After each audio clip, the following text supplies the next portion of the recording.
함께 만드는 언론 미디어 협동조합. 여기는 국민TV. 함께 만드는 언론 미디어 협동조합. 여기는 국민TV.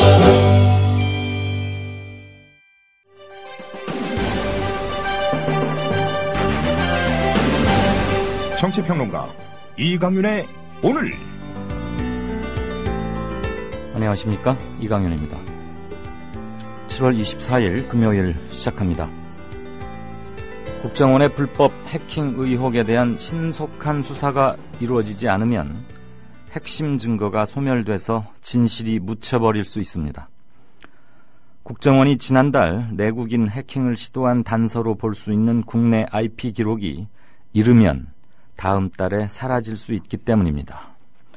오늘치 한겨레 보도 등에 따르면 현재까지 드러난 내용 중 국정원이 내국인을 대상으로 해킹을 시도했다는 가장 유력한 정황은 이탈리아 보안업체인 해킹팀 유출 자료에서 발견된 국내 IP 기록으로 지난달 3일과 4일 그리고 17일에 해킹 대상이 됐던 스마트폰의 국내 IP 3개가 발견됐습니다.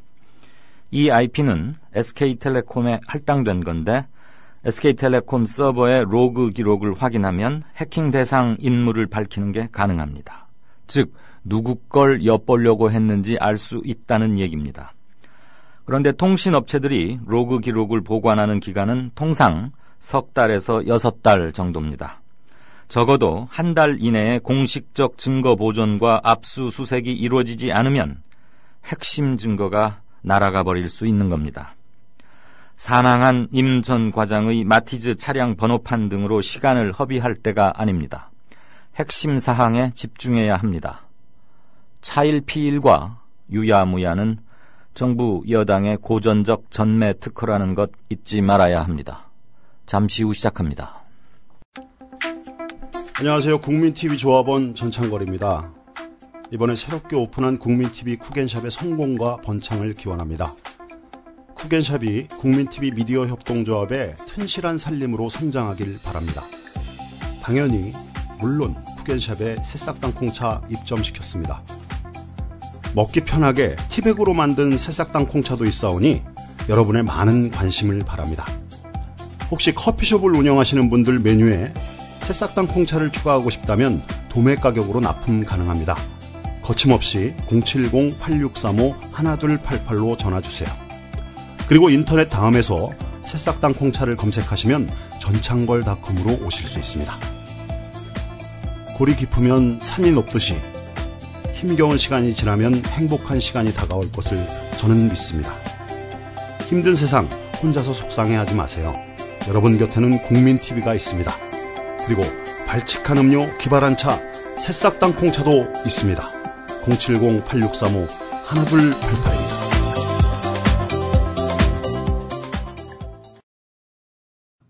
주 기자님, 지난 주말에 콘도 다녀왔는데 진짜 좋았대. 주 기자님은 콘도 회원권도 갖고 있나 봐요? 부럽다. 이번에 회원권 114 거래소에 의뢰해서 싸게 구입했다는데? 콘도 회원권은 비싸지 않아요? 회원권인데? 근데 이 콘도 회원권이라고 다 비싼 게 아닌가 봐. 회원권 114에 알아보니까 종류도 많고 다양한 상품들 엄청 많던데? 그러면 우리도 봄 여행 한번 알아볼까요? 콘도는 회원권 114에서 구입하고요. 02-544-6114번 02-544-6114번 회원권 114는 인터넷과 모바일 앱에서도 검색할 수 있습니다. 콘도 회원권 거래는 회원권 114 02-544-6114번으로 바로 전화해보세요.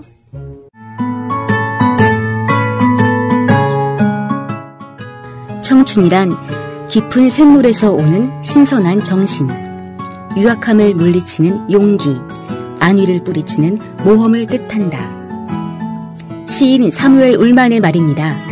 1994년 300여 명의 회원으로 시작한 참여연대는 20년이 지난 지금 14,000명의 회원을 가진 한국의 대표적인 시민단체로 성장했습니다. 시인의 말처럼 참여연대는 앞으로도 청년의 마음으로 활동하겠습니다. 성역 없이 감시하고 비판하겠습니다.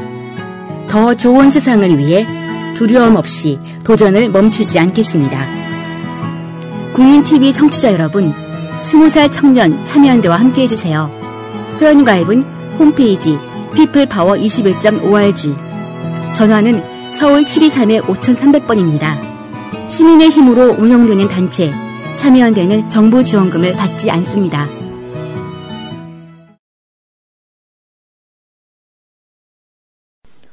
날씨가 이틀째 장마, 그다음에 태풍 때문에 장마전선 북상하고 그랬다고 그러죠.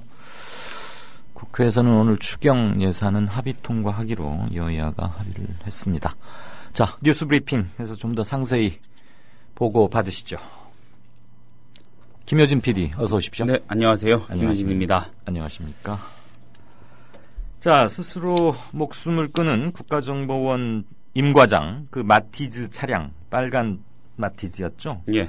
갑자기 또 폐차됐다고요? 예. 전병헌 새정치민주연합 최고위원 오늘 자살한 국정원 직원의 마티즈 차량과 관련해서요. 지난 22일이래 봐야 엊그제입니다.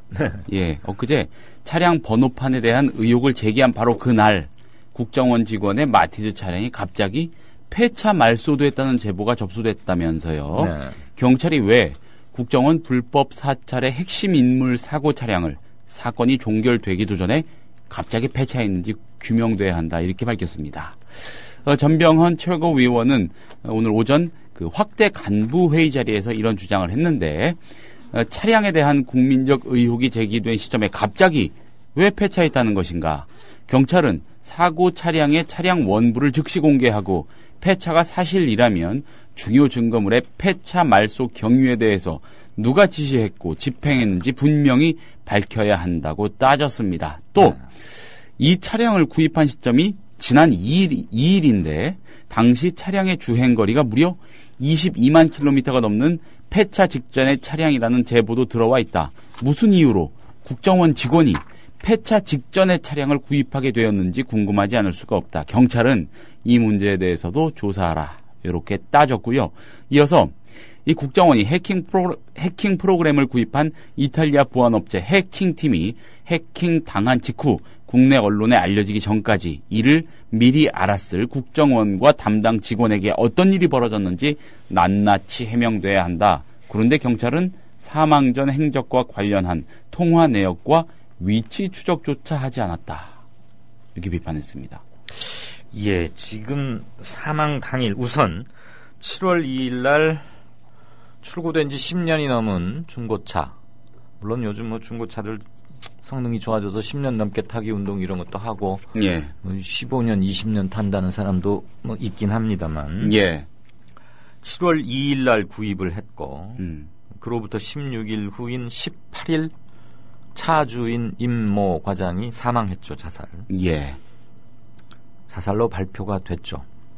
그리고 그로부터 나흘 후인 22일 폐차됐습니다. 예. 그러니까 이 차는 구입부터 폐차까지 딱 20일 정도밖에 걸리지 않은 거니까, 물론 뭐 유가족 입장에서는 자기 가장이자 가족이 거기서 사망을 했고 하니까 뭐 꼴도 보기 싫다 뭐 이렇게 생각할 수도 있는데, 백보 접어주어서 그렇다고 하더라도 뭐 장례 절차가 막 끝난 직후쯤 됐을 텐데, 예. 이렇게 서둘러 폐차를 한 것, 그냥 순수한 유가족들만의 뜻인지, 사실 뭐 이 정도 되면은 중고차 가격으로 받을 수 있는 돈이 그렇게 크지 않으리란 건 뭐 다 뻔한 거 아닙니까? 그렇죠. 그렇다면 뭔가 아무튼 차량에 대해서 자꾸만 이의가 제기되고 있기는 해요.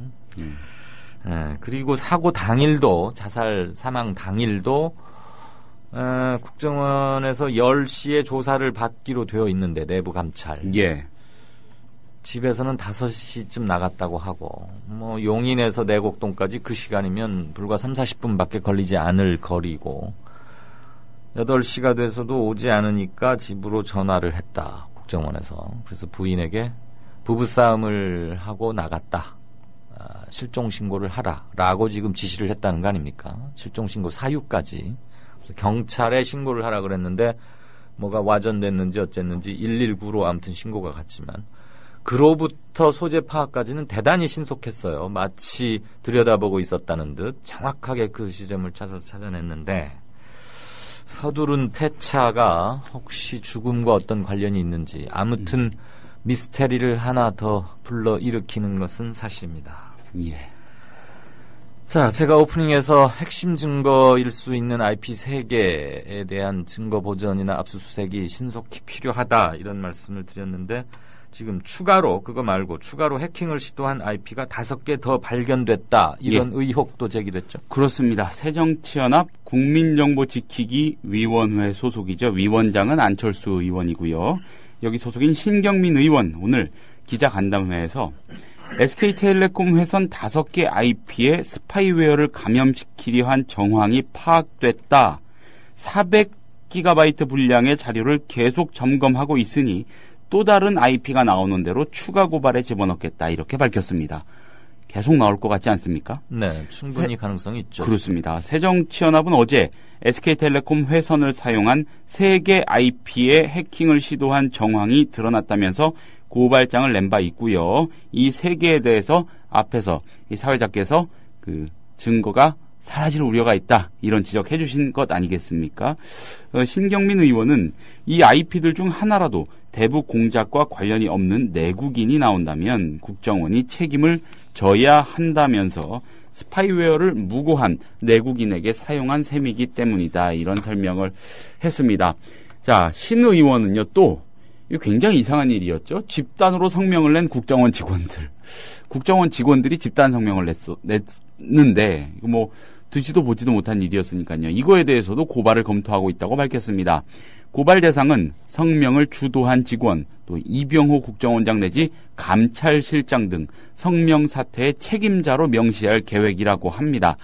신경민 의원은 정보기관이 존재한 이래 집단 성명은 세계적으로 처음이다. 공무원법은 물론이고 국정원법 등을 위반한 것이다라면서 국정원장이 결재를 했다고 해서 하자가 없어지는 것이 아니다. 원장도 책임져야 한다고 말을 했고요. 이어서 내용을 보면 죽을 이유가 없는 사람이 죽었다고 하는데 죽을 이유가 있는지 없는지는 아무도 모른다. 이 내용을 알 수 있는 것은 감찰실 뿐이다. 지금도 감찰을 안 했다고 주장하고 있는데 고강도의 감찰이 있었을 것이다. 이에 대한 수사가 필요하다. 이렇게 말을 했습니다. 네. 예. 차제의 몇 가지 의혹을 더 묶어서 종합적으로 한번 정리를 해보자면 지금 신경민 의원이 밝힌 것 외에 내부 감찰이 15일경부터 시작이 됐었느냐. 지금 뭐 아주 구체적 진술 및 정황들이 전해지고 있지 않습니까? 사정당국 고위 관계자라는 입을 빌어서 고강도 감찰을 했고 지문 날인까지 받았다. 그러니까 통상 사인이 아니고 지문 날인이라 하면 수사 단계의 진술서에 해당할 때 조서모 진술서. 네, 그렇죠. 조서나 진술서에 무인을 찍게 하는 그런 의미를 갖고 있는 거고요. 또 하나는 이 임모 과장이 5급으로 승진했어요. 5급 과장으로. 5급으로 최근에 승진했고 최근에 그 팀에서 다른 팀으로 전출 갔다. 뭐 이런 얘기도 지금 있습니다. 아직 그것은 확인되지는 않은 건데요. 그랬다고 하면 해당 자료에 삭제 권한이 없는 것 아닌가. 그 팀을 떠난 게 맞다면. 고강도 감찰을 받고 있었고 전출까지 당했다면 삭제할 권한은 당연히 없는 거죠. 그렇지만 뭔가 삭제를 해야 할 필요가 있었기 때문에 지금 유서라고 주장되고 있는 거에서는 오해를 불러일으킬 지원 자료에 대해서는 삭제를 했다. 그러면서 뭐 이제 죄송하다 이런 반성문에 가까운 심할서처럼 된 유서를 남겼고, 과연 그러면 4급 또는 5급 과장 단위에서 문서에 대한 삭제가 가능한가? 국정원 내부 시스템이. 그다음에 또 하나, 어제도 제가 말씀을 드렸습니다마는 그 유서에 대한 필적 감정은 설령 맞다 하더라도 한 번 더 확인하는 것은 수사의 기본인데 임 과장이 평소 다른 곳에 남겼던 핸드라이팅, 육필과 유서가 동일인의 것인지를 당연히 검찰이나 경찰은 수사를 해야 하는데 지금 뭐 아직 입건조차 되지 않았고 고소고발이 없었기 때문에 수사에 들어갈 명분이 없다고 할지 모르겠는데 어제 새정년에서 정식으로 고발장을 냈으니까 지금은 수사에 착수하지 않을 이유가 하등에 없는 것이죠. 뭐 일단 배당은 한 것으로 지금 배당은 됐죠. 이제 어제 검찰이 고발을 했으니까. 그럼 바로 검찰이 지휘를 해서 경찰로 하여금 수사를 하게 해야 하는 것이고, 일단 사체 발견 지점에 경찰이 출동을 해서 그 지점은 성인 남성의 단순 자살로 일단 처리를 했지 않습니까? 그 과정에서라도 그 유서가 본인의 것인지 맞는 것 정도는 의지가 있다면 충분히 할 수 있는 겁니다. 또 해야 하는 조치고요. 그런데 안 했단 말이죠. 대비되는 것은 성완종 씨의 사체가 발견됐을 때 바지에서 나온 그 55글자가 적힌 메모. 예. 아무개 몇 억, 아무개 몇 억. 뭐 김기춘 실장 어디 독일 갈 때 어쩌고 조선호텔 헬스클럽 이런 것들에 대해서는 즉각적으로 필적 감정을 해서 성완종 씨께 맞다라고 공식 확인을 했단 말입니다. 그때는 그렇게 기민하게 움직였건만 지금은 그런 것이 이루어지고 않은 점들 이런 것들이 모두 다 한꺼번에 일목요연하게 정리가 돼서 일단 지금 이것들은 합리적인 의혹 수준도 아니죠. 당연히 제기되는 그렇죠. 의혹인 것들이죠. 그런 거에 대해서는 일단 신속한 답을 내놔야 할 겁니다. 이 결과적으로 그 고강도 감찰이라는 게 일종의 단속, 내부적인 압박, 그렇죠. 이었을 개연성, 네. 거기에서 심적으로 떠밀려서 이런 극단적인 선택을 했을 가능성, 자살 당했다라는 표현까지 나오긴 하지만 네. 아무튼 그런 의심, 합리적인 의심을 해볼 수 있는 것이겠죠. 네. 예. 자, 창당 소식 한번 볼까요? 심상정 대표 체제를 출범시킨 정의당이 창당 이후 최고 지지도를 기록했고, 예. 물론 이런 건 컨벤션 효과라고 볼 수도 있습니다만, 새정년은 그에 반해서 좀 계속적인 하락세. 예. 그래서 조금 대비된다 이런 얘기죠? 그렇습니다. 공신력이 가장 큰 곳으로 평가가 되죠. 한국갤럽이 지난 21일에서 23일 전국 만 19세 이상 남녀 1,003명을 대상으로 실시를 해서 오늘 공개한 여론조사 결과에 따르면 정의당 지지도 지난주 3%에 비해서 4%포인트나 오른 2배 넘게 뛰었네요. 7%로 창당 이후 최고치를 기록을 했습니다. 정의당 지지도는 2013년 한 해 평균 1%에 불과했는데 지난해 1에서 6월 2%, 또 7에서 12월 3%, 또 올해 상반기 4% 이런 식으로 꾸준히 지금 상승을 하고 있습니다. 새누리당은 전주에 비해서 지난주에 비해서 1%포인트 낮은 40%, 여전히 40%를 기록하고 있습니다. 기록했고 6월부터 지난달부터 줄곧 40%를 상회하고 있습니다. 반면 새정치민주연합 지지도는 21%로 지난주보다 1%포인트 빠졌습니다. 자, 재밌는 대목입니다. 박근혜 대통령 직무수행에 대한 평가, 잘하고 있다는 평가가 32%였는데요. 긍정평가라고 하지 않습니까? 네. 이 긍정평가한 이유가 가운데 가장 많은 비중을 차지한 게, 열심히 한다. 뭘 열심히 한답니까? 일을요. 그런 거 아니겠습니까? 열심히 한다가 23%, 긍정평가의 가장 큰 이유였네요. 또, 주관, 소신이 있음이 27%, 이렇게, 뒤따랐다고 하고, 소통이 미흡하다, 경제정책이 좀 지금 제대로 안 되는 것 같다, 이런 게 부정평가의 이유였다고 합니다. 아무튼 이게 인상적입니다. 열심히 한다. 최선을 다한다. 이런 거 아닐까요? 우주의 도움을 받는 첫 번째 대통령, 이런 항목은 없습니까? 사실 단군 이래, 단군 조선 이래 우주의 도움을 받은 것을 국가 지도자가 언급한 것은 삼국사기에도 없는 것 같고, 아무튼 이건 역사적인 쾌거이긴 합니다. 열심히 한다. 네.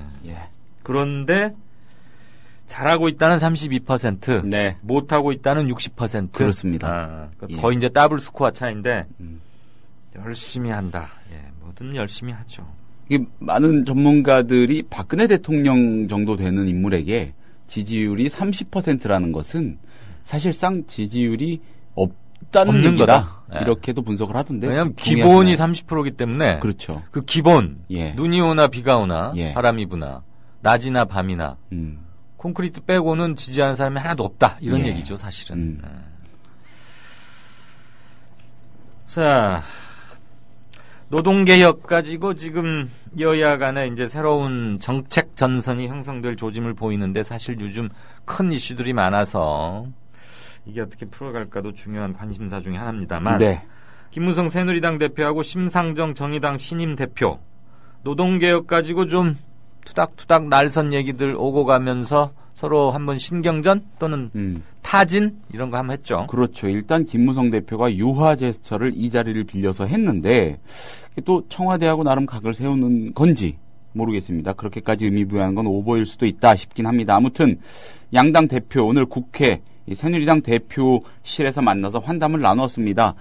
정의당의 주요 지지층이 노조 아니겠습니까? 그런 만큼 노동개혁 이슈 등에 대해서 진지한 대화가 좀 오갔다고 합니다.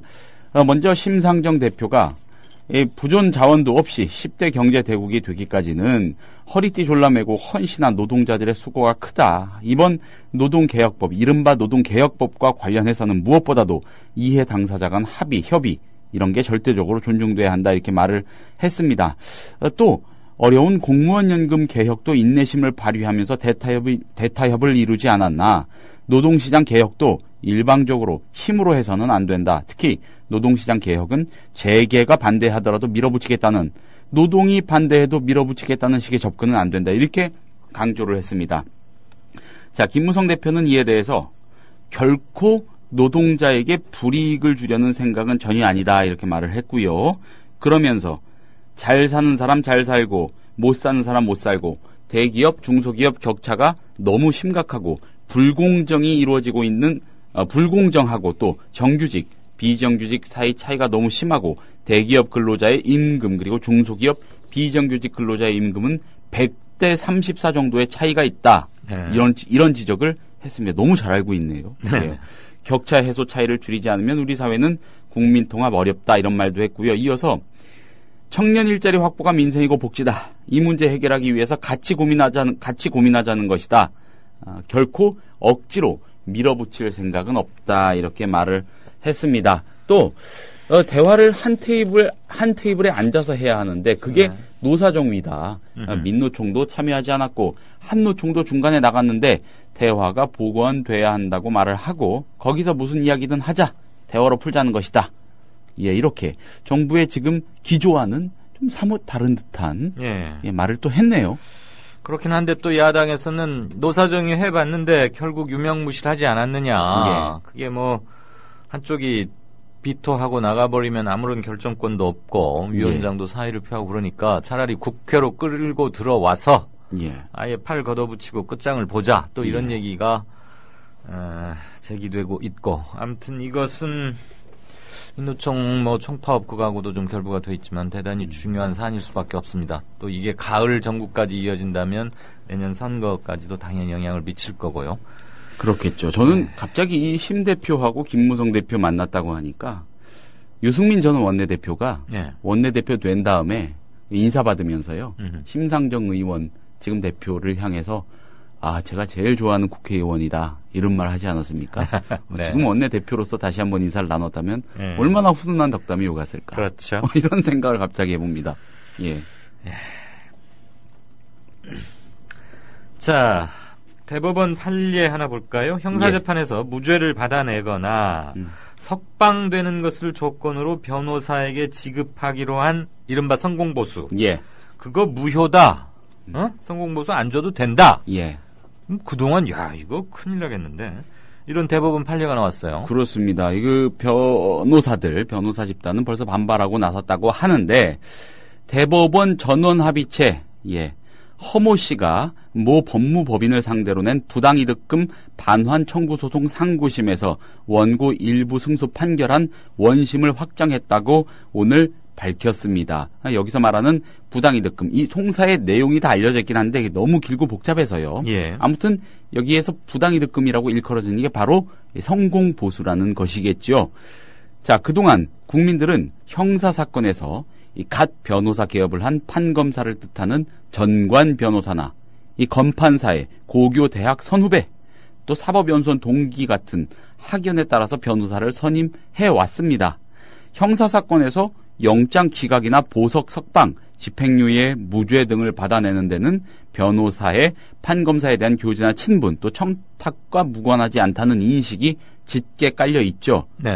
그래서 굳이 높은 성공보수금을 주고서라도 전관 변호사를 찾아가는 현실이 만들어진 것입니다. 이러한 전관이나 또 학연으로 얽힌 변호사들의 선임비는 다른 변호사들보다 훨씬 고액이었습니다. 여기에 성공보수라는 게 껴있는 것이었고요. 이 성공보수금은 변호사 입장에서도 이걸 받아내기 위해서 판검사에게 로비를 벌이고 청탁 유혹에 빠질 수밖에 없고요. 이는 결국 형사사법제도 전체에 대한 신뢰 저하로 이어진다는 게 대법원 판단입니다. 예. 자, 재판부 이렇게 판시했습니다. 변호사는 검사와 같이 형사 절차를 통한 정의의 실현이라는 중요한 공적 이익을 위해 협력하고 노력할 의무를 부담한다. 개인적 이익이나 영리를 추구하는 단순한 직업인이 아니라 법치주의 실현의 한 축으로서 정의와 인권을 수호해야 하는 공적 지위에 있다. 예. 오랜만에 보는 준엄한 판시입니다. 이 판례, 이 결정을 한 대법관들이 옷 벗고 나가서 변호사 개업해서 예. 전관예우 안 하고 네. 이대로 했으면 한번 지켜보십시다. 네. 성공보수 이게 이제 먹이사슬처럼 일종의 그렇죠. 이렇게 해가지고 나중에 또 인사도 하고 관계도 맺어두고 네. 우리가 남이가 이러면서. 자, 메르스 종식 선언 언제 할 거냐? 그동안 뭐 타이밍만 보아오고 있었는데 네. 정부가 자가격리자가 모두 해제되는 다음 주 초, 그러니까 뭐 한 27, 8일경에 네. 자, 메르스 이제 한국에서는 끝났습니다라고 종식 선언을 할 것으로 보인다 이거죠? 지금 자가격리자가 한 명 남았던가요? 그렇습니다. 네. 자, 오늘 국무총리실하고 보건복지부 말로 보도된 각종 보도 내용 등을 종합하면 정부는 다음 주 초에 국무총리 주재 메르스 대응 범정부 대책회의를 연 다음에 국민에게 일상으로 복귀하라 이런 메시지를 발표할 예정이라고 합니다. 정부 관계자는요. 마지막 메르스 격리자가 27일 0시를 기해 해제되는 만큼 한 명 남아있죠. 다음 주 초 총리 주재 메르스 대응 범정부 회의 열고 향후 메르스 대응 방향을 결정할 계획이다. 회의 후 국민에게 이제 큰 우려 없으니 일상생활로 돌아가도 된다는 메시지를 발표할 거다. 이렇게 설명을 했답니다. 이에 앞서서 세계보건기구죠. WHO는 최종 환자의 메르스 완쾌 시점인 28일 후에 메르스 종식을 선언할 것을 권고했으며 한국 정부는 이를 따르기로 한 바 있습니다. 뭐 특별한 사정이 없는 한 마지막 환자 28일에 완쾌 판정을 받을 수 있다는 얘기겠죠. 네. 아직 유전자 검사에서 음성 판정을 받지 못한 환자 한 명 남아 있다는 얘기입니다. 그래서 공식 종식 선언은 다음 달 하순 이후가 될 전망입니다. 메시지 발표에 대한 최종 판단과 또 메시지를 총리 담화 형식으로 할지 장관 발표 형식으로 할지 또 질병관리본부장 설명 형식으로 할지 등에 대해서는 회의에서 나중에 결정을 할 예정이라고 하고요. 별로 중요하지 않은 거 가지고 고민하는 것 같네요. 예. 그래서 제가 좀 그런 일부러 느낌을 담아서 집어넣었죠? 넣어봤습니다. 일부러 그거 집어넣었죠? 예, 한번 피식들 웃으시라고. 예. 자, 이거 미디어 업계 종사자들뿐만 아니고 상당히 놀랄만한 뉴스이기도 합니다. 네. 여러분 많이 잘 아시는 127년 전통 그리고 세계적으로 그 권위를 인정받고 있는 경제 분야의 뭐 바이블이라고 또 통하기도 하죠. 영국의 경제 일간지 파이낸셜 타임스가 일본의 니혼 게이자이 신문, 우리식으로 읽으면 일본 경제신문이라고 예. 또 일본을 대표하는 경제신문입니다. 여기도 그렇습니다. 대단한 그 데이터와 퀄리티 높은 논평 이런 것들로 상당히 유명한데 거기에 팔린다고요. 네. 127년 된 영국을 대표하는 최고의 일간지가 네. 일본에 넘어간다. 가격도 상당하긴 하던데 야, 파이낸셜 타임스 기자들 좀 황당하겠어요. 네. 파이낸셜 타임스의 모 회사인 교육 미디어 그룹 피어슨입니다. 피어슨이라는 곳은요.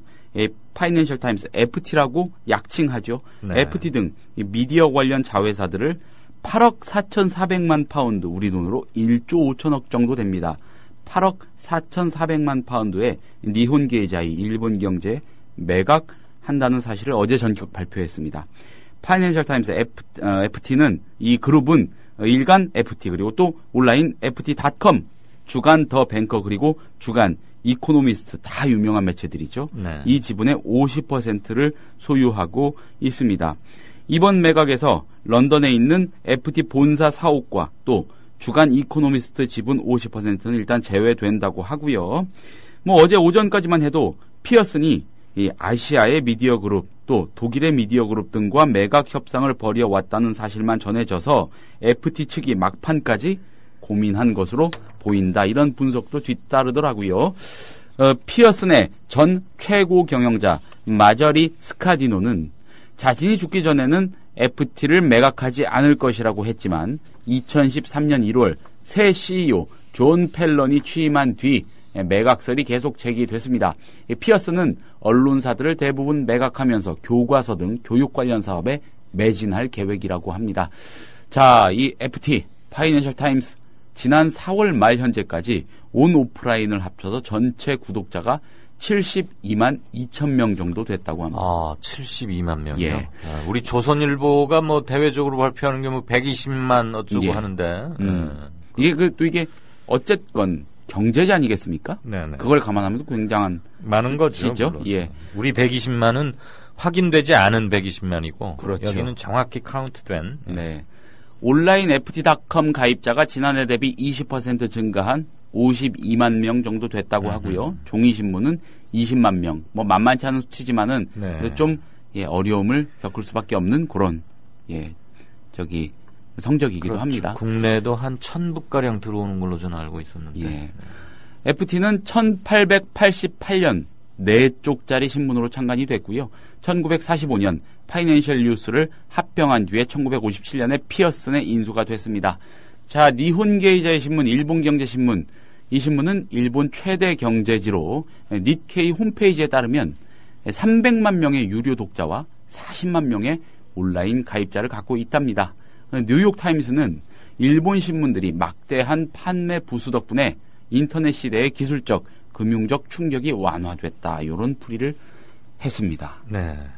일본에서는 아직도 종이신문이 우리보다는 좀 더 팔린다. 뭐 그런 그도 그럴 것이 저도 인상적이었던 기억이 좀 있는데 네. 예전에 일본에 그 취재차 출장을 좀 간 일이 있는데 어쩌다가 아사히 기자하고 한 이틀 좀 같이 동행 취재를 협조를 네. 받아서 한 일이 있는데 물어보니까 자기도 정확히는 아주 정확히 모르지만 전국적으로 한 2천만 부 찍는다고 하더라고요. 어마어마. 예, 그리고 또 일본 신문은 여전히 광고가 네. 아니라 신문 팔아서 들어오는 매출의 네. 규모가 훨씬 큰 걸로 유명하지 않습니까? 예. 그래서 뭐 경제 신문들도 우리로 치면은 기업하고 상생하는데 기업이나 정부 향해서 막 거친 말 쏟아내고 저력이 좀 있죠, 비교적. 그렇죠.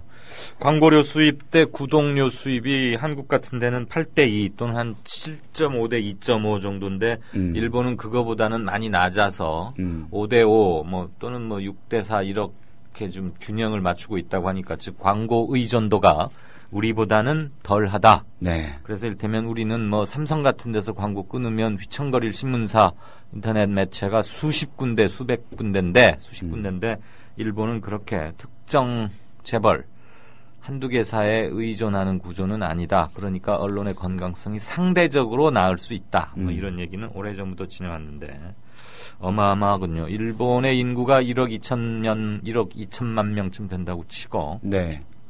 아사히가 2천만 부를 발행한다. 아사히가 아마 지금 조간석간을 동시에 짓고 있을 거예요. 예. 그리고 네. 또 전 세계적인 그까지 다 합친 거 아닐까 싶긴 한데 그렇죠. 카운팅이 네. 뭐 대단하죠 어쨌든. 네, 대단합니다.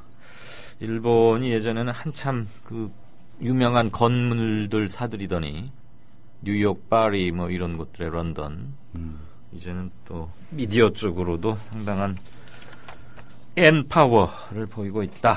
N파워, 예.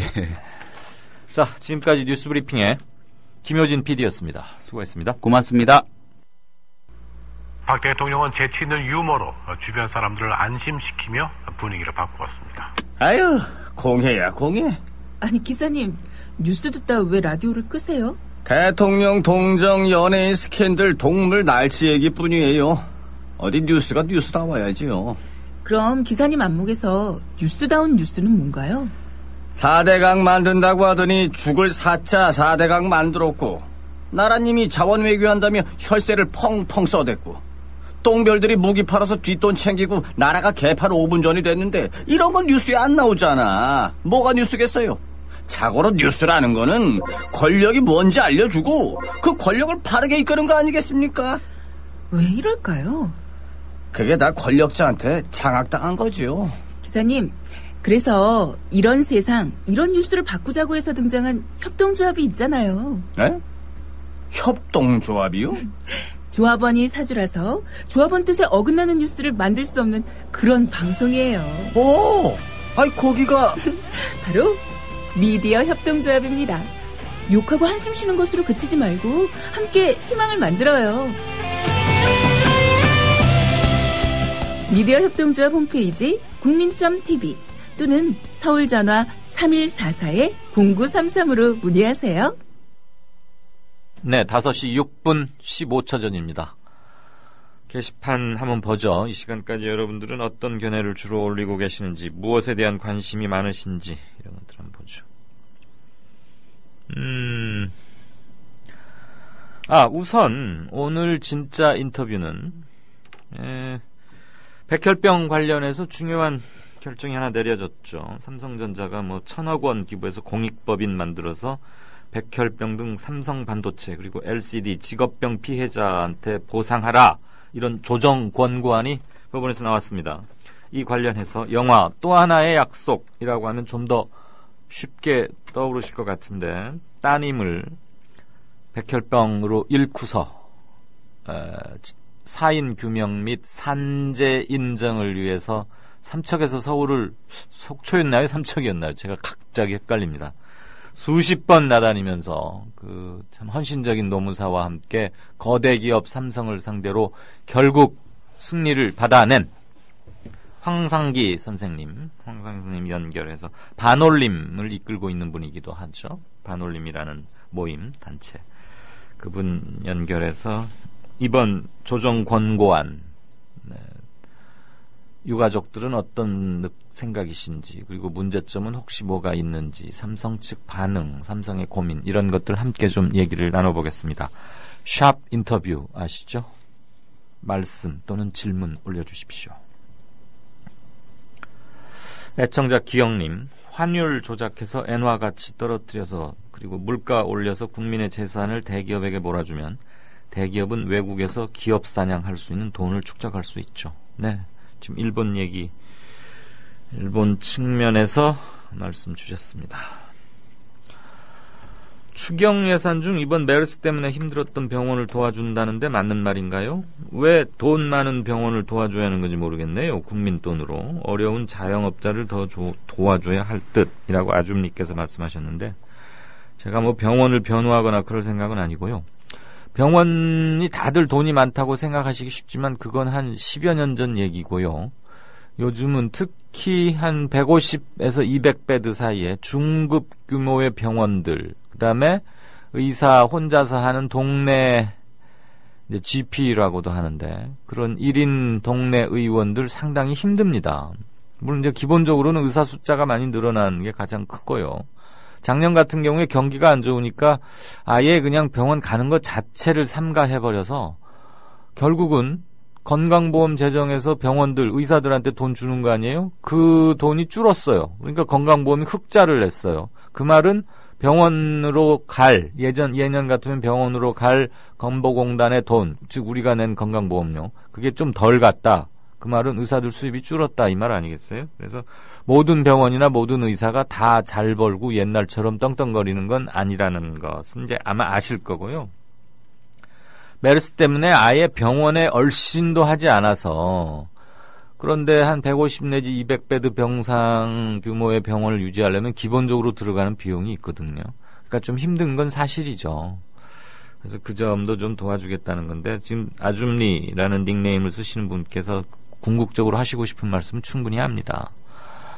병원도 힘들었던 거, 환자가 없어서 힘들었던 건 알지만 식당이니 뭐니 팔이 날리고 한 달 내내 공쳤던 거 아니냐. 그러니까 이분들을 먼저 도와주고, 그래도 조금 여력이 있고 앞으로 다시 돈을 벌 기회나 확률이 훨씬 높은 병원은 그 다음으로 후순위로 돌리는 게 맞지 않느냐, 이 말씀으로 이해하겠습니다. 맞죠? 아줌리님. 충분히 의미는 전달이 됐는데 병원도 좀 힘들긴 하다, 그런 점은. 그리고 의사 집단 자체를 적으로 모을 필요는 없을 것 같아요. 사안별로 우리가 의사를 분명히 표현하고 꾸짖을 건 꾸짖어야 하겠지만 의사 집단 또는 뭐 약사, 전문가, 뭐 굉장히 많죠. 전문가 집단들, 변호사도 그렇고.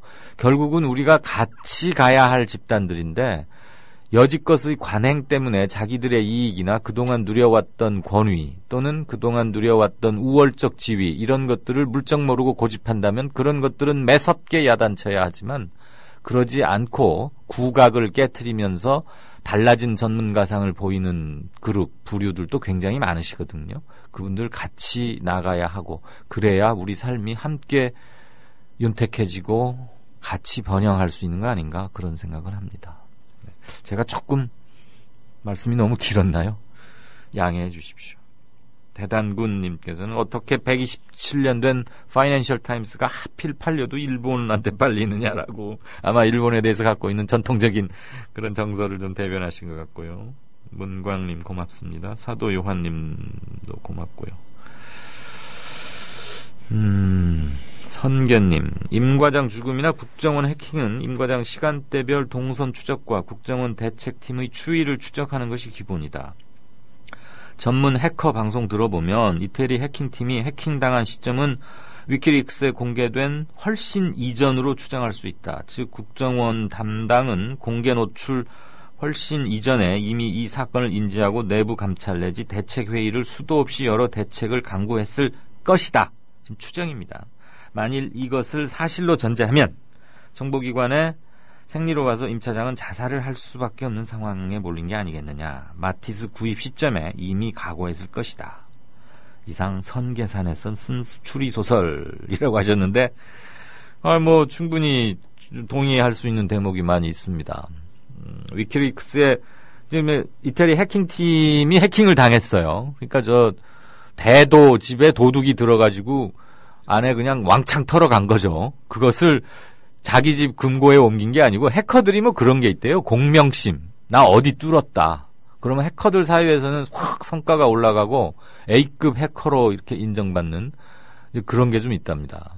그래서 해킹 전문 회사를 뚫어가지고 400GB면 어마어마한 자료 아닙니까? 그 휴대전화 요즘 하나에 뭐 32GB라고 하는데 그거 10대보다 더 많은 걸 제가 저 바이트 이런 거 잘 모르니까 아무튼 400기가면 굉장히 많은 건데 영화 하나가 한 2GB 되나요? 영화 200편 분량. 이거 틀리면 안 되는데. 아무튼 굉장히 많은 분량이어서 아까 신경민 의원 관련 그 뉴스 리포트에서도 들으셨지만 지금 400GB를 통째로 이 친구들이 훔쳐다가 해킹해서 뚫어다가 어디다 짱 박아둔 게 아니고 토렌트라는 P2P 사이트에 그대로 올려놨어요. 자랑한 거죠. 자, 나의 무공을 봐라. 해킹 전문 회사를 내가 뚫어버렸다. 그리고 이게 그 가져온 전리품이다. 와서들 보거라. 그래서 누구나 다 내려받기. 지금 한동안은 그게 트래픽이 너무 심해가지고 막 재밍도 오래 걸렸는데 지금은 이제 할 사람들은 다 했는지 요즘은 상당히 내려받는 속도가 빠르다고 하더라고요. 그 중에 이제 중요한 부분 위키릭스에 가 있는 거죠. 아마 그 위키릭스에도 전체도 다 가 있고 이메일만 따로 이렇게 추출이 가능하게도 가 있는 걸로 저는 알고 있습니다. 그렇다고 보면 훔쳐서 즉 해킹해서 바로 올리진 않고 이 친구들도 한번 들여는 봤겠죠. 아무튼 저 국정원이 사건을 내부에서 인지하고 내부 대책회의를 열었을 가능성은 전 충분하다고 봅니다. 만약에 그걸 모르고 있었다면 이건 해외 팀 지금 국정원 3차장 산하가 과학기술 분야 아닙니까? 그 국가정보원이라고 할 수 없는 거죠. 해커들이 뚫어서 토렌트에 갖다 P2P 사이트에 개인들끼리 파일 주고받고 공유하는 거기다 올려놨는데 그것도 모르고 있었다? 그럼 정말 그건 문책감이고요. 네. 좋은 말씀 고맙습니다. 선계님은 언제나 하산하시려나 근데 팟빵 80위권에 있는 나는 프로그래머다 라는 방송 한번 참조하시랍니다. 이강윤의 오늘이 참 이게 좀 구성이 단순하고 늘 고민인데 그래도 이런 프로그램 80위보다 좀 앞서 있는데 이거 좀 이런 상황은 미리 알려드리지 못해서 좀 부끄럽군요. 닭 밑에 개. 닭 밑에 개가 있다. 뭐 이런 뜻인가요? 저 법관들이 억만 명 있으면 뭐합니까? 그 법조계 맨 위의 법무장관을 한 자가 이제 그건 총리인데 그런 짓을 하고도 그 자리에 올라와 있는 거 아니냐. 이런 말씀 해주셨고요.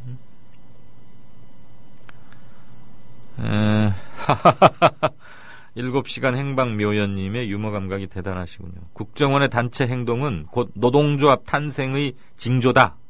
국정원에 추천한다. 빨리 노조를 만들어서 민노총에 가입하길 바란다. 국정원 직원 일동의 성명서에 대해서 지금 하신 말씀 같은데 저하고 내기할까요? 민노총이 아니고 한국노총으로 갈 것 같은데요.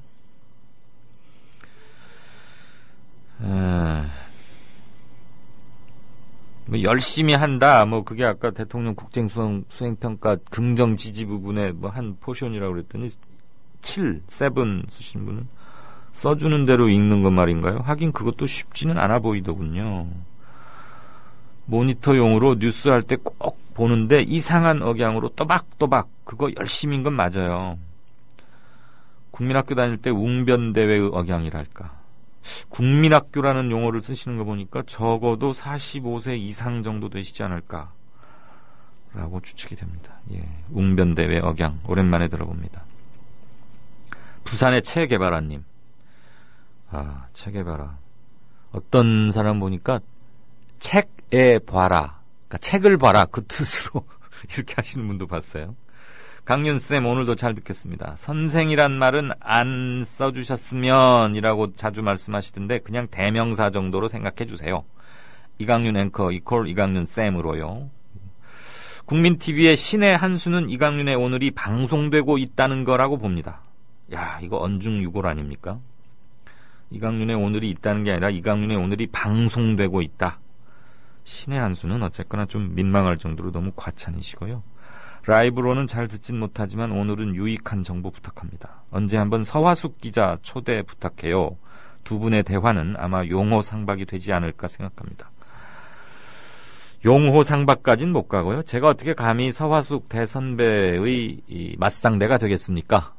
묘셔다가 한 수 가르침을 잘 받도록 하겠습니다. 그 특유의 일갈 그리고 거침없는 뭐 이런 것을 한번 듣도록 하죠. 요즘 뭐 민주당에 뭔가 하나 일거리 직책을 맡아서 조금 어떨지 모르겠어요. 아무튼 뭐 전직 언론인으로서건 뭐 현직 사회 활동가로서건 취재할 가치는 인터뷰 가치는 충분히 있다고 봅니다. 추진하겠습니다. 부산 최개발아님. 로니님. 이강윤 앵커님 안녕하세요. 인터넷 고장난 것도 모르고 국정원이 팟빵도 못 듣게 한다고 막 욕을 하고 있었어요. 근데 알고 보니까 인터넷이 망가져서 팟빵이 안 나왔던 거래요. 이만큼 이 불신이 큰 겁니다. 국정원의 행태를 보면 의심 가는 게 당연하죠. 너무나도 허술한 임과장의 죽음, 또 그대로 물 흐르듯이 딴 사건과 바꿔치면서 이렇게 희석되겠죠. 대응을 잘하지 못하는 새정년이 되지 않길 바란다. 김효진 PD 반갑다고 생각 중 7175님. 예, 저도 반갑습니다. 지금 뭐 아시는 분은 아시겠지만 지금 하루하루가 방송이 상당히 위태롭고 사정도 좋지 않은데 제발 방송은 좀 정상화할 수 있도록 최소한의 뭐가 있기를 바랍니다만 그렇지 않으면 좀 심각한 것도 아닌가 싶고요. 늘 처음처럼님 한번 볼까요? 출첵합니다. 지난번 부산에서 열린 북콘 때 바보주막 화명점에서 배웠던 조합원입니다. 아이고, 그때 한 40분가량 오셨던 것 같은데 어느 분인지 얼굴을 기억 못해서 죄송합니다. 실시간으로는 듣지를 못하지만 빠지지 않고 매일 다운받아서 잘 듣고 있습니다. 늘 고생하시는 이강윤 앵커님 고맙습니다. 아유, 뭐 들어주시고 다운받아주시는 거 그게 저한테는 큰 힘이고요. 어떻게 살림살이 형편은 뭐 사업을 하시는지 뭔지 잘 모르겠습니다만 그날 아무튼 그 화명점 바보주막 기억이 선명하게 납니다. 굉장히 반가워했고 억센 부산 사투리 잘 못 알아듣는 말도 있었지만 이렇게 글 주시니까 고맙습니다. 도니 삼형제님은 그깟 마티즈에 관한 얘기 말고 신경민 의원이 밝힌 자살한 국정원 직원 삭제 권한 뭐 있냐 없냐 이런 거 좀 집중적으로 보도해달라고. 네, 중요한 지적이십니다. 청라에서님, 민희님, 그리고 문광님, 초보기타원님 말씀 남겨주신 거 대단히 고맙습니다. 조금 이따 다시 한번 챙기고요. 다음 코너 들어가죠.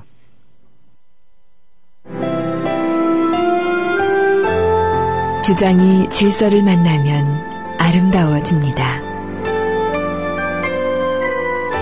주장이 화해를 만나면 힘이 생깁니다. 주장이 감동을 만나면 희망이 됩니다. 주장이 배려를 만나면 마음을 움직입니다. 마음을 움직이는 힘, 배려에서 시작됩니다. 한국방송광고공사 공익광고협의회. 미디어 협동조합원 여러분, 조합비 납입하고 계신가요? 조합원의 기본 의무는 1인당 월 1회 11,000원 이상의 조합비를 납입하는 것입니다. 조합비로 국민TV의 모든 콘텐츠를 만들고 그렇게 해서 세상을 바꾸는 힘을 하나하나 축적해갑니다. 미디어 협동조합 홈페이지 국민.tv 또는 서울 전화 3144-7737로 신청하실 수 있습니다.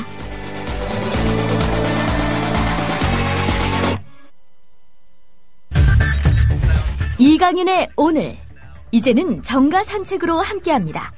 정치권 동향 생생하게 풀어드릴 분은요. 일보 양정대 기자, 안녕하세요. 네, 안녕하세요. 또 금요일이 됐네요.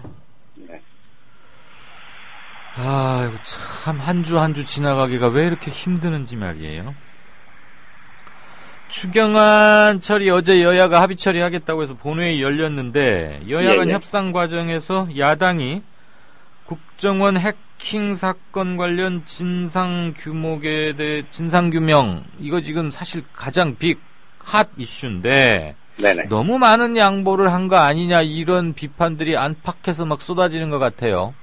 예, 그렇습니다. 지금 말씀하신 대로 사실 이 국정원의 이 해킹 그리고 민간인 사찰 의혹과 관련한 논란, 이 진상규명 요구가 굉장히 좀 큰 이슈인데, 지금 이번에 어쨌든 여야가 그 추경안을 이제 협상하는 과정에서 이 진상규명을 어떻게 할 건지 이런 부분들도 지금 협상 테이블에 올려서 함께 사실 논의를 해왔지 않습니까? 네.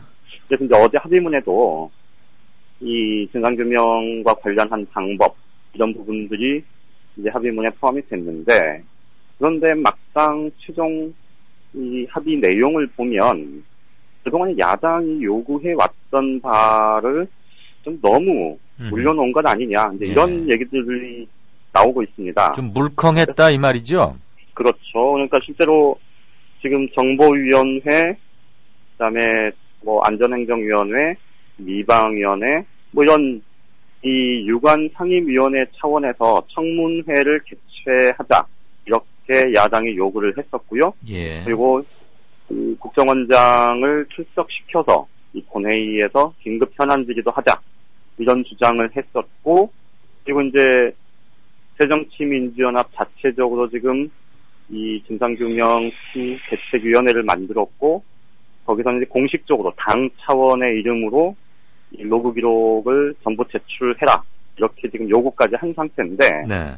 근데 지금 그 요구들에 대해서 여당이 절대 못 받는다, 청문회 청자도 수용할 수 없다, 뭐 이런 얘기를 해왔단 말이죠. 예. 그런데 정작 이제 최종 합의 결과를 보면 야당이 요구했던 바가 도대체 어떻게 관철이 됐는지 좀 찾기가 사실 쉽지 않습니다. 그러니까 이 청문회 요구와 관련해서 결국은 오늘 뭐 야당의 지도부에서 이제 공식적으로 나온 얘기가, 우리가 청문회는 양보를 했지만 어쨌든 이 국회 정보위 차원에서 비공개 정보위 이제 국정원으로부터 보고받고 현안 질의도 하기로 했으니 그것도 어물쩍 넘어가면 안 된다, 가만히 있지 않겠다, 뭐 이제 이런 얘기를 했단 말이죠. 예. 결국은 지금 국회 정보위원회 차원에서 이 문제를 다뤘을 때, 그리고 이 민간 전문가나 좀 권위 있는 전문가 없이 의원들만 현장 조사를 갔을 때, 예. 사실 이게 제대로 풀리지 않을 거라는 거는 뭐 명명백백한 사실 아니겠습니까? 가서 그냥 설명만 듣다 올 거 아니에요. 그렇죠. 그래서 이제 지금까지 사실 야당이 이 청문회, 공개 청문회와 또 긴급 현안 질의를 요구를 했던 건데 결국은 뭐 좀 야당의 요구가 관철되지 못한 게 이 오히려 이번 같은 경우는 협상 과정에서 여당이 이 새누리당이 이 추경안과 이 국정원 해킹 의혹 관련 부분을 사실 좀 교묘하게 아주 전략적으로 연계를 잘 시켰던 것 같고요. 네. 그래서 야당 입장에서는 추경안 처리의 발목을 잡는 듯한 그런 인상을 주지 않기 위해서 어쨌든 논의 테이블에 함께 올려놓고 이 논의를 했던 게 결국은 이 추경안 처리 발목 잡는다 이런 비판을 피하려다 보니 좀 서둘러서 좀 합의를 할 수밖에 없었던 건 아닌가 싶습니다. 예. 그러니까 애초부터 좀 뭐 공개적으로 얘기했던 것처럼 부산 완전히 분리해놓고 그렇죠. 이 협상을 따로 진행을 했었어야 되지 않나 뭐 그런 좀 비판의 목소리들이 꽤 있습니다. 그 계정이 다른 것을 명확히 분리하는 거에 제1야당이 여러 번 허점을 보이고 있어요.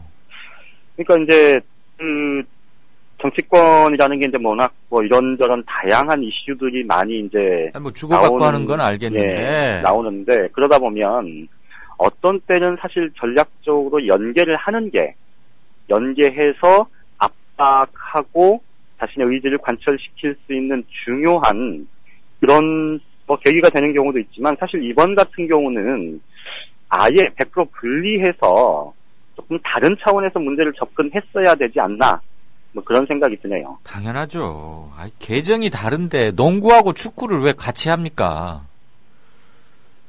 또 짜증이 날라 그러네. 미안해요, 양 기자. 근데 그런 비판이 당에도 쏟아질 텐데 당에서는 뭐라고 하는지 좀 들어봤어요? 통화가 됩니까? 일단 당에서 지금 공식적으로 하는 얘기는 어쨌든 지금 비공개 국회 정보위원회 차원에서 어쨌든 국정원으로부터 이제 그 자료들을 제출받고 현안 질의도 이제 하기로 했는데 예. 그 자료 제출 어떤 자료를 언제까지 제출할 건지 그리고 현안 질의는 어떤 방식으로 진행할 건지 그다음에 이제 어제 합의문에 보면 이 민간인 그러니까 민간 전문가들의 이 비공개 정보위 그 배석 가능하게 하는 방안 뭐 이런 부분들에 대해서 좀 여지가 열려 있지 않습니까? 예. 그래서 이제 이런 부분들은 추가적으로 협상을 통해서 진행을 시킬 거다. 그래서 야당이 그동안에 요구했던 바 이런 것들이 최대한 관철되도록 하겠다. 뭐 이제 이런 얘기인데요. 예. 근데 이제 지금 뭐 이번 추경안 협상하면서 그 법인세, 소득세도 이제 손보는 방안에 대해서 이 문구는 집어넣어 놨지만 예. 여당에서는 벌써부터 이건 뭐 법인세 인상하거나 그런 거 아니다. 그런 거하고는 상관없다. 뭐 이렇게 딱 선을 긋고 있지 않습니까? 예. 그러니까 이 정치권에서 결국 이 합의문에 나와 있는 그 문구는 문구 자체가 모호하면 모호할수록 사실 이건 결국 이제 정치 힘겨루기. 그러니까 뭐 시체말로 하면 이 힘센 쪽이 결국은 상황을 끌고 가는 건데 예. 지금 아예 첫 단추를 지금 합의문에 조금 추가 협상의 여지가 있기는 하지만 협상문 내용을 보면 그런데 거기에 지금 그동안에 야당이 요구해왔던 바를 많이 후퇴시킨 상황에서 여지가 열려있는 편이라 지금 야당이 실제 진상규명을 할 수 있을 만큼 좀 동력을 확보할 수 있을지 네. 장담하기는 좀 어렵지 않나 싶습니다. 오늘 새누리당이 그런 얘기도 했지 않습니까? 아니 자꾸 야당에서 민간인 사찰 의혹 제기하는데 아니 사찰 받았다는 사람 지금 있냐 이렇게 물어보잖아요. 그러니까 이거는 딱 언뜻 들으면 맞아 사찰 받았다는 사람 없는데 라고 생각할 수 있지만 그렇죠. 사실 상식적으로 보면 사찰을 나 당신 사찰해요 라고 사찰하는 경우가 없지 않습니까? 그러니까 사찰한 사람도 자기가 사찰을 당한 사람도 사찰 당했다는 사실 모르는 상태 아니겠습니까? 그렇죠. 그래서 이제 진상을 철저하게 규명하자는 건데 지금 여당이 저렇게 말도 안 되는 주장을 하고 나서는 상황, 이게 결국은 어제의 그 협상의 결과물에 대한 뭐 하나의 좀 뭐 판단 포인트가 될 수 있지 않을까 하는 그런 생각이 듭니다. 그러니까 우선 확인된 국내 IP 3개만이라도 압수수색을 하거나 그 통신사 서버에 있는 로그 기록이 짧게는 3달, 길게는 6달 정도밖에 보관이 안 된대요. 그렇답니다. 예. 네, 그러니까 일단 그거라도 확보를 해놓고 그거 추적하면은 그 간단하거든요. IP 3개 소유주가 누군지.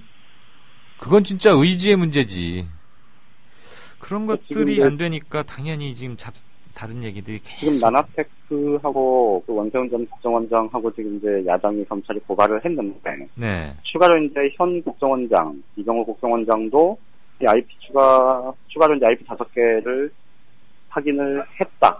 그래서 이제 검찰이 고발 방침이다. 이렇게 오늘 새정치민주연합이 밝혔는데요. 어쨌든 이런 계속해서 이제 뭔가 논란과 의혹의 대상이 되는 대목들은 점차 드러나고 있으니까 이런 것들을 좀 뭐랄까요? 좀 전략적으로 묶어서 그 여야 협상 과정에서 좀 지렛대를 삼고 갈 수 있었으면 좋겠는데 지금 현재는 뭐 워낙 여당이 지금 모르쇠 또 뭐 국정원 방어에만 집중을 하는 상황이라 야당 입장에서는 좀 답답할 수 있겠습니다만 어쨌든 이럴 때일수록 사실 전략적으로 상황을 배치하는 게 필요한데 그런 부분들에서 좀 다소 상당히 좀 아쉽고 미흡하다 이런 평가들이 좀 당에서도 나오는 것 같습니다.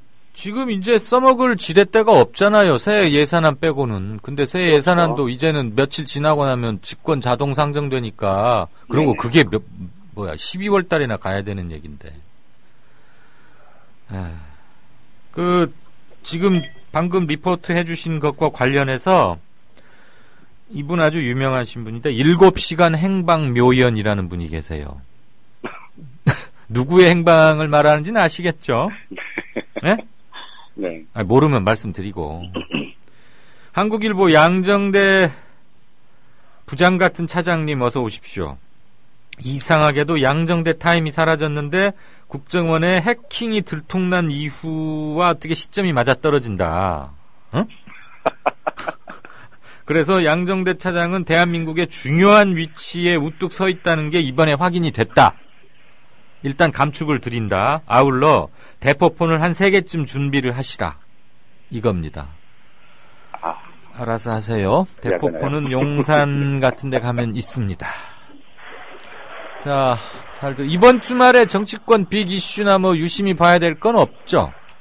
이제 사실 지금 뭐 임시국회가 올해 들어서 사실 지금 계속 열리고 있는데요. 원래 딱 달만 열리게 돼 있지 않습니까?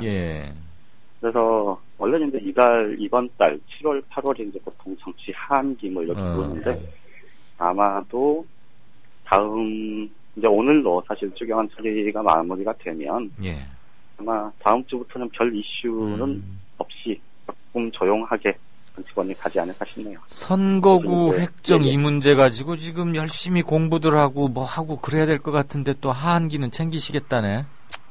근데 8월 그것도 뭐 당장 너네가 지금 보통 정치인들이 닥쳐서 하지 않습니까? 또 지금은 이제 어쨌든 자기한테 유리하게 이제 선거구 획정이 이루어질 수 있게 어쨌든 뭐 이런저런 힘겨루기도 할 거고. 그래서 그 과정이 좀 이 물 수면 위로 올라오는 건 아마 8월 중하순 정도 될 겁니다. 하여튼 기자하고 정치인이 공통점이 하나 있어. 뭐 일을 보면은 잘하는 것 같지는 않은데 꼭 미루다가 닥쳐서 바쁜 척들 해. 맞습니다. 뭐 양 기자까지 그런 얘기는 아닙니다. 오해 마세요. 자, 월요일 날 다시 연결합시다. 네, 고맙습니다. 고맙습니다.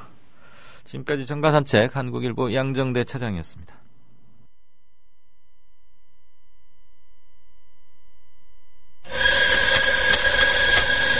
미디어 협동조합이 만든 카페 아시나요? 어서오세요. 국민카페 오네오입니다. 공정한 가격으로 확보한 품격 높은 재료로 정성을 다해 여러분을 모시겠습니다. 커피 나왔습니다. 맛있게 드세요.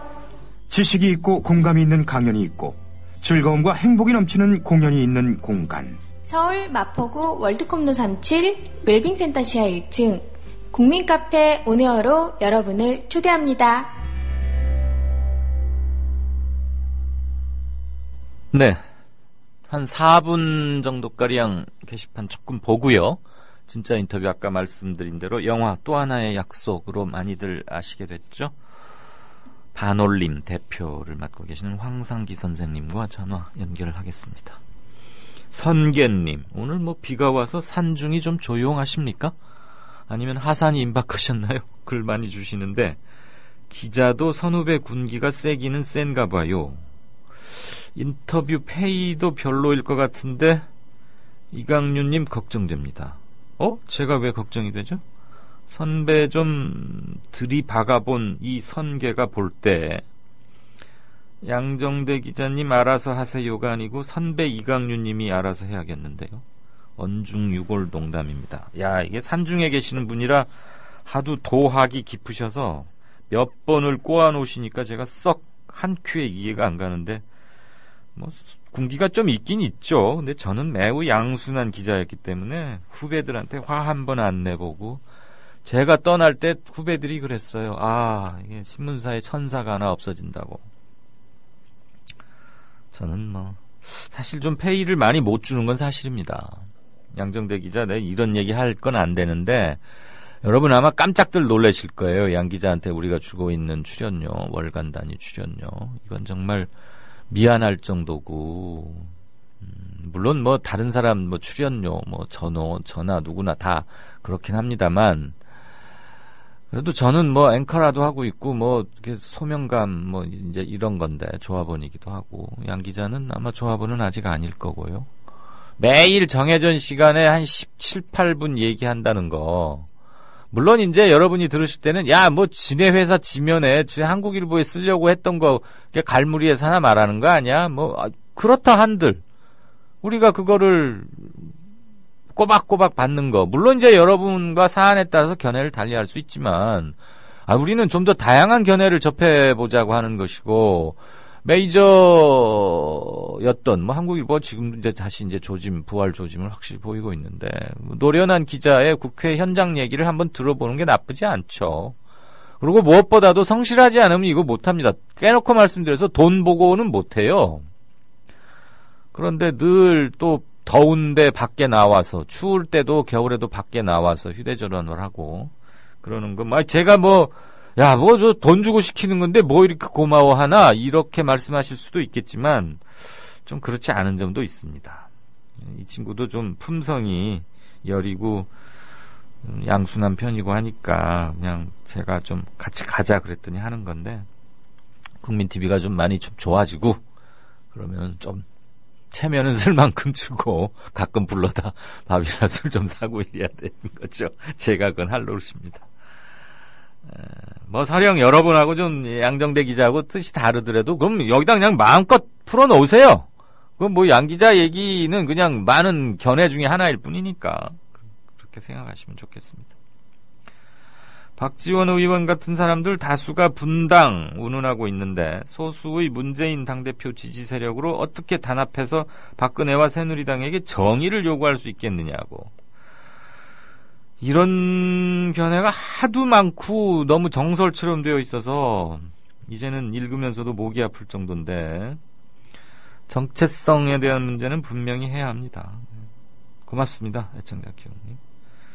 야당 국회의원들이 혹시 검찰이나 국정원에 장악당했다는 증거 아닐까요? 이런 식으로 할 거면 때려쳐라 말이야. 하려면 제대로 해야지.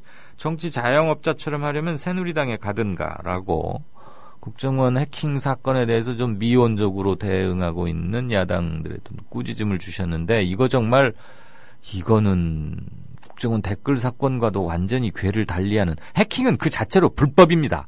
그냥 여러 소리 할 필요 없이요. 한국법이건 외국법이건 외국에 있는 어떤 사람을 해킹했다 해도 그건 불법이에요. 대북 용의점이 있어서 들여다봤다 하는 것은 우리의 안보 정서나 대북 심리 이런 걸 통해서 조금 정상을 참작받을 수 있는지는 모르겠으나 엄밀히 말하면 이건 분명한 불법이고요. 이건 외교 문제로 비화됩니다. 저쪽에서 이를테면 A 폴란드나 어디 듭시다 필리핀이건 어디건 거기에 있는 그 나라 사람을 우리 국가정보원이 해킹했다. 그 나라에서 따지면 어쩔 겁니까? 할 말 없는 거죠. 만약에 대북 용의점이 있거나 문제가 있다면 우리나라, 그러니까 해당 국가 수사기관에 요청을 하거나 할 일이지, 우리한테 와서 이상한 짓 한 거 아니냐, 이 소린데, 옛날에 언젠가 참으로 정보기관원답지 않은 창피한 일이 한번 있었죠. 인도네시아 어느 호텔 아니었나요? 그 어느 외국 정상 방에 들어가서 몰래 녹음기를 설치하다 그랬나, 호텔 보이한테 걸렸었죠. 제임스 본드 같은 역할을 해야 할 우리 정보기관원이 호텔 보이한테 뒷덜미 잡혀가지고, 창피하게 말이야. 다른 뭣도 아니고 호텔 보이한테 걸려가지고 현지 경찰에 인계까지 됐잖아요. 아유, 정말 남사스러워서. 제임스 본드를 몇 명 수입을 하든지 하지 말이야. 이거 그러니까 국정원 댓글하고는 질이 다른, 차원이 다른 문제인데, 이게 이렇게 무슨 검찰에 고발장 하나, 사실 수단이 없는 건 마찬가지입니다. 불러서 호통 쳐봐야 별건 없는데, 지난 7월 14일 날 열렸던 국회 정보위원회 회의에 참석한 이병호 국정원장이 14건의 그 해킹 대상자 그걸 가져왔는데, 의원들이 보잣소리 한 명도 안 해가지고 그냥 보따리도 안 풀고 갔다는 거 아닙니까? 그러니까 뭘 알아야 질의를 하죠? 아유. 자, 마티즈 폐차 사건에 대해서는 서울 공돌이님 견해 한 번만 듣고 인터뷰 넘어가겠습니다. 일단 폐차를 하려면 차주가 폐차 과정을 밟아야 할 텐데, 차주는 이미 사망했으니까 유족이 유산 상속 절차를 밟아서 소유권 이전이 완료된 상태에서 해야 하는 게 맞는 거 아닙니까? 그런데 갑작스럽게 상을 치르는 가족들이 어느새 상속 절차도 밟고 폐차까지 했다는 건가요? 그게 아니라면 소유주 동의 없이 무단 폐차가 가능한가요? 라고 조목조목 물으셨더니, 오늘 혁혁한 활동을 하고 계신 선계님께서 또 한 번 한 수 위에 바둑 두시는 것 같은데, 누구 소유인지, 이를테면 국정원 공장용인지, 아니면 와이프나 가족 명의인지, 아니면 사망한 임과종 본인 명의인지에 따라 다르죠. 사실 맞죠. 누구 것이 됐건 간에 현실은 국정원 직원이 폐차장에 전화 한 통하면 불법이고 자시고 할 것 없이 1시간 안에 다 폐차된다. 이러면서 뒷골목 논리를 확실하게 설파하셨습니다. 서화숙 언론인 서화숙 전 기자를 기다리시는 분들이 더러 계시는군요. 섭외하겠습니다. 김효진 PD 접촉해 주십시오. 대답을 세게 하셔야지. 자, 진짜 인터뷰로 넘어가겠습니다. 월간 다운로드 수 1000만, 팟캐스트계의 에이스 국민 라디오가 광고주를 찾습니다. 직접 찾아서 선택해 듣는 방송, 청취 몰입도가 높은 방송, 지상파 케이블 광고와 차원이 다릅니다. 부담 없는 가격, 소비자의 열띤 반응, 전혀 다른 광고의 블루오션을 경험해 보십시오. 국민라디오 @gmail.com으로 문의해 주시면 상세히 안내해 드리겠습니다. 네, 말씀드린 대로 진짜 인터뷰 시작하겠습니다. 영화 또 하나의 약속을 통해서 많이 익숙해졌고, 많이 울었고, 두 주먹을 불끈 쥐게 했고, 아버지의 투쟁에 결기가 모아졌던 그런 기록이 새롭습니다. 반올림 대표도 맡고 계시죠. 황상기 선생님 연결돼 있습니다. 황 선생님 안녕하십니까? 네, 안녕하세요 선생님. 예, 반갑습니다. 따님 생각만 하면은 안녕하냐고 여쭙기가 참 뭐하지만 그래도 이렇게 웃음 띄우면서 받아주시니까 감사하고요. 요즘 건강이나 지내시기는 어떠신지요?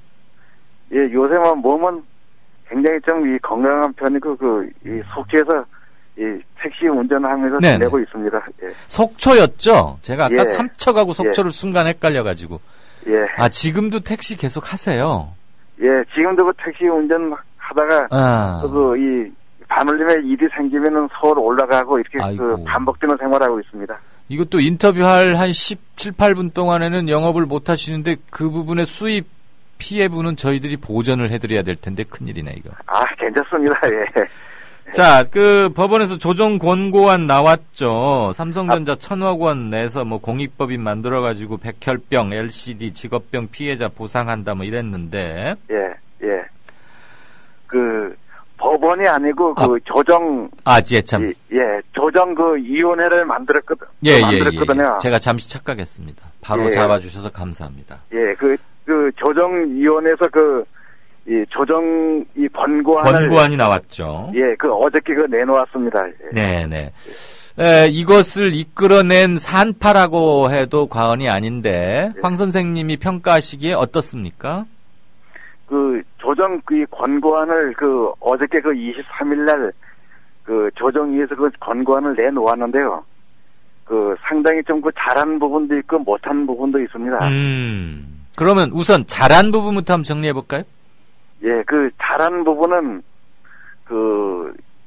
이 삼성 반도체 공장에서 다니다가 이 병이 걸리신 분, 그 삼성전자 직원이나 하청업체나 그런 거 따지지 않고 삼성전자에서 일한 사람들, 그 병에 걸린 사람들을 보상해준다 하는 거는 상당히 좀 긍정적으로 좋은 면이라고 생각합니다. 네, 하청이냐 원청 이런 거 따지지 않고. 예.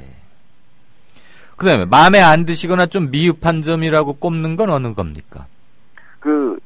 이 조정위에서 얘기하기를 삼성전자에서 1,000억 원을 기증 받아가지고 이 조정위에서 이 특별 이 법인을 만들어서 사단 법인을 만들어서 그 사단 법인에다가 700원을 위탁해가지고 700억 원으로다가 피해 보상자 이 삼성 반도체 공장이나 LCD 공장에 다니다가 병 걸린 사람들한테 보상을 해준다 이렇게 얘기를 했거든요. 네네.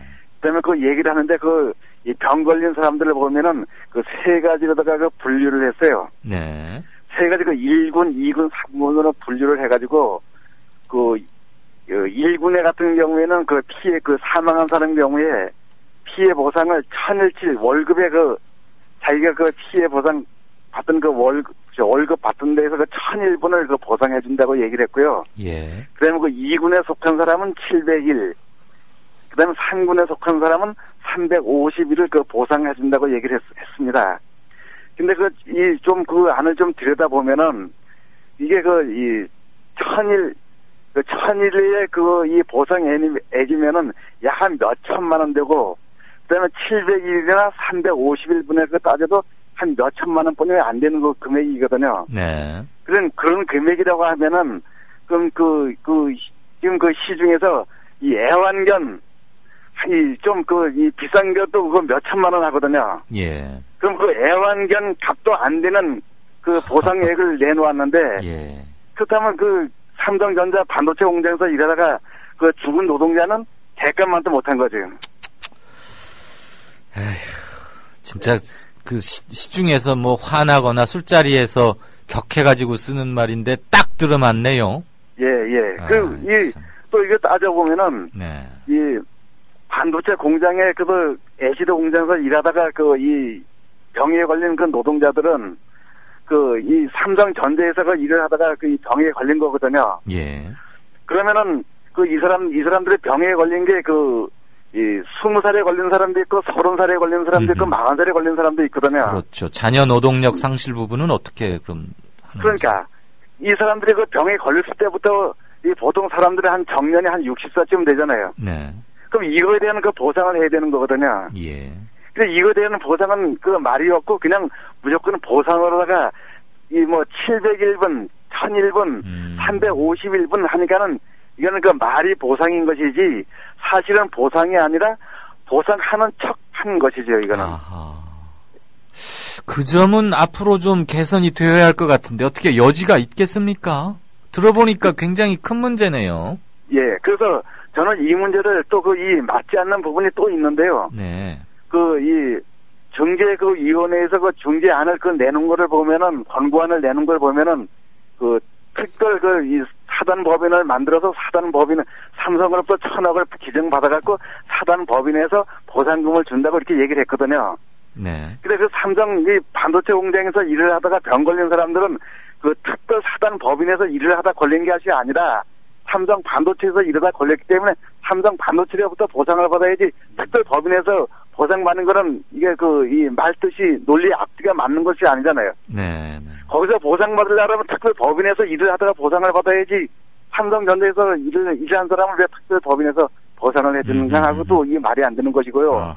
그다음에 또 하나가 있는데 삼성전자 반도체 공장에서는 그 화학약품을 약 540여 종을 쓰고 있는데 그 화학약품을 아직까지도 그 공개를 안 하고 있거든요. 예. 근데 그 영업 비밀이라는 이유로다가 근데 그 공개를 안 하는 그 이유는 그 수많은 그 화학약품 중에 이 암에 걸리는 벤젠, 포르말댕이, 비소, 아르신가스, 그다음에 그 전리방사선 이런 물질들이 섞여 있기 때문에 이 공개를 안 하는 것이 아니라 공개를 못 하고 있는 거거든요. 예. 그 만약에 공개를 하게 되면 그런 물품에 의해 가지고 이 삼성전자의 그 상당한 그 비난과 그 책임 소재가 너무 분명해지니까 그게 겁이 나서 못 하고 있는 거거든요. 네. 근데 그걸 만약에 못 한다고 하면은 거기서 일하는 사람들의 병에 그 모든 사람들의 병에 이 암에 걸린 사람들한테 모든 그 이 발병자들한테 대한 그 이 치료 보상이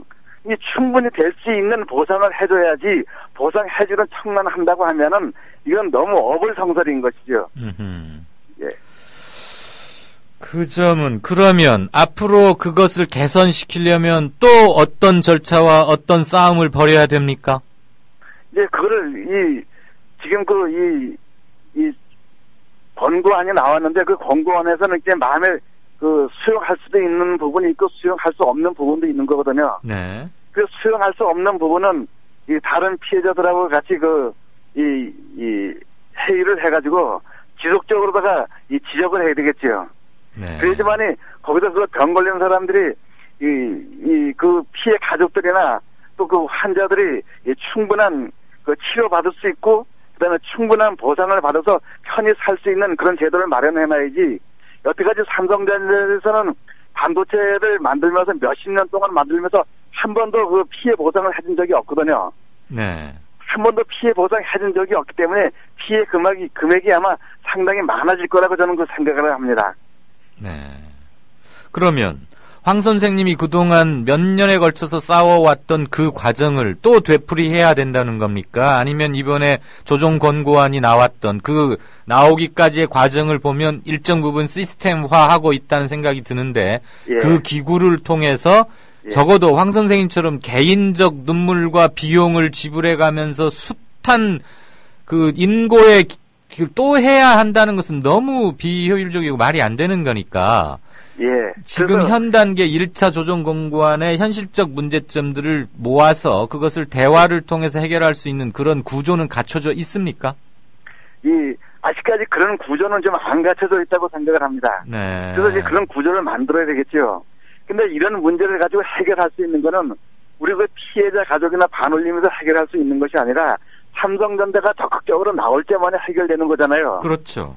예, 그 피해자 가족이나 반올림에서 아무리 이 문제 해결하려고 이 목소리를 높여도 삼성전자가 이 해결의 의지가 없다고 하면은 해결할 수 없는 것이잖아요. 그렇죠. 그냥 계속 요청만 하는 상태인 거죠. 예. 그래서 이 문제를, 사회적 문제를 적극적으로 해결하기 위해서는 삼성전자가 지금보다 더 적극적으로 나와서 피해자 가족들을 만나고 피해자 가족들의 이 아픔, 무슨 것이 애로사항인지, 그다음에 무엇을 들어줘야 하는 건지, 그 말을 들어주는 것이 가장 우선적인 것인데, 네. 여태까지는 그런 것을 한 번도 삼성전자에서 안 해왔기 때문에, 이 삼성전자에다가 적극적으로다가 앞으로 나와갖고 이 문제를 해결하기 위해서 피해자 가족들을 더 적극적으로 만나달라고 요청하고 싶습니다. 아하.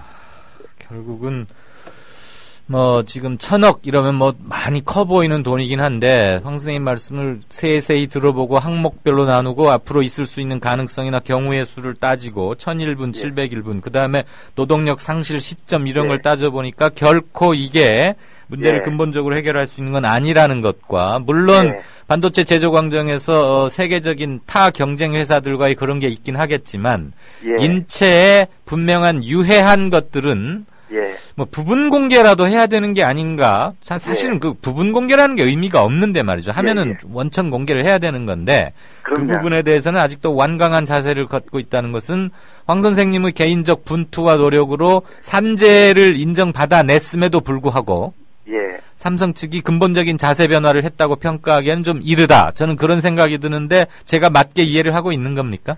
예, 저도 지금 선생님께서 얘기하신 그 100% 동의하고요. 네네.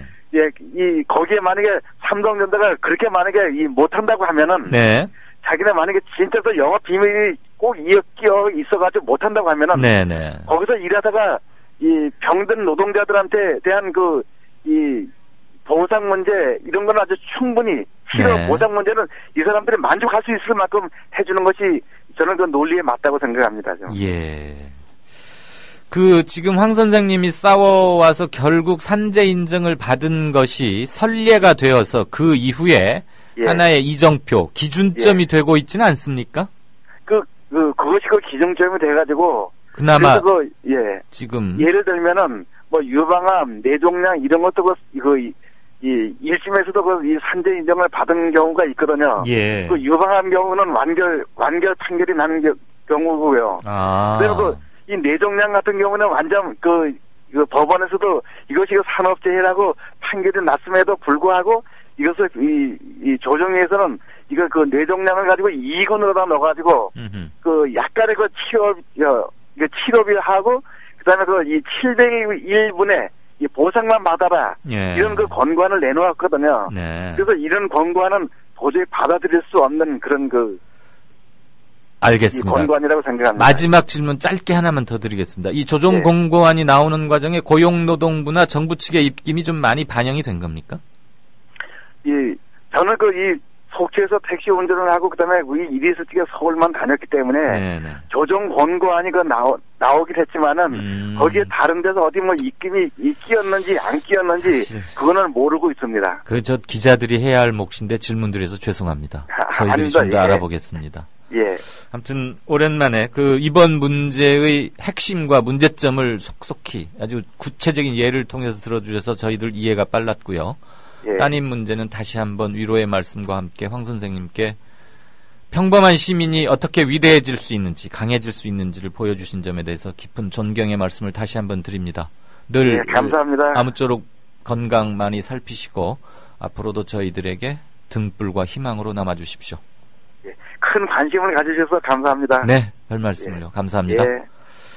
네, 청취자 여러분, 이강윤의 오늘 7월 24일 순서는 여기까지입니다.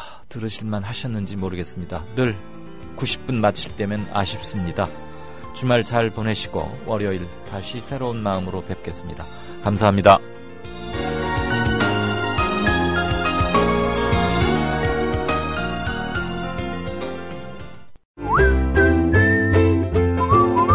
국민라디오 팟캐스트 응원하는 가장 쉬운 방법 아시나요?